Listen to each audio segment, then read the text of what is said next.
যি ৰেচিপি হৈছে বাঁহৰ গাজৰ সৈতে চিকেন। আহকচোন চাওঁ।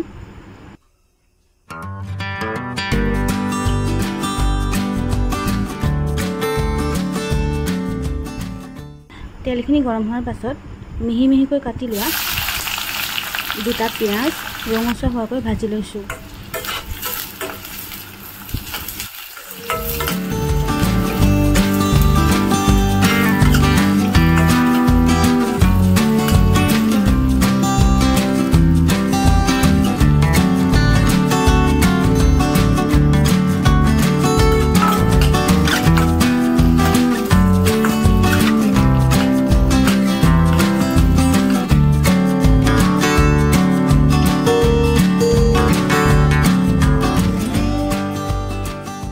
মাছখিনি ৰঙচুৱাকৈ ভজা হোৱাৰ পিছত মই মেৰিনেট কৰি থোৱা চিকেনখিনি দি লৈছোঁ। মেৰিনেট কৰোঁতে মই নিমখ হালধি লগতে আদা নহৰু পেষ্টহে ব্যৱহাৰ কৰিছোঁ।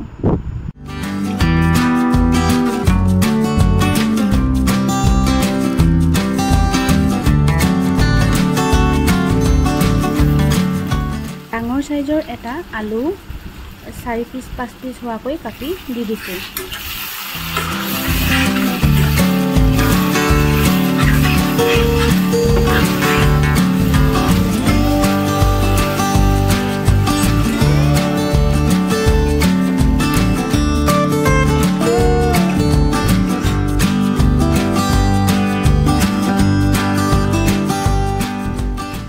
বাঁহৰ গাজ 2 চামুচমান দি দিছোঁ। বাঁহৰ গাজখিনি আপোনালোকে নিজৰ সোৱাদ অনুসৰি দিব।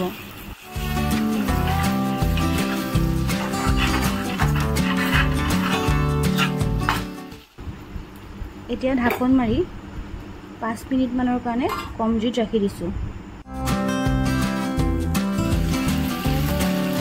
আকৌ ঢাকন দঙাই আকৌ ভাজিছোঁ। এই ৰেচিপিবিধত অন্য কোনো মা মছলাৰ প্ৰয়োজন নাই, কাৰণ বাঁহৰ গাজৰ এটা নিজস্ব সুকীয়া সোৱাদ আছে, যিয়ে ৰেচিপিটো সোৱাদযুক্ত কৰিব।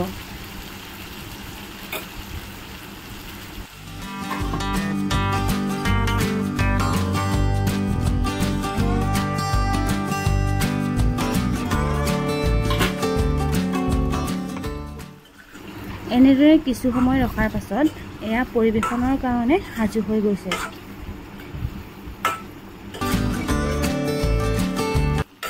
ভিডিঅ'টো শেষলৈকে চোৱাৰ বাবে আপোনালোক সকলোকে ধন্যবাদ থাকিল।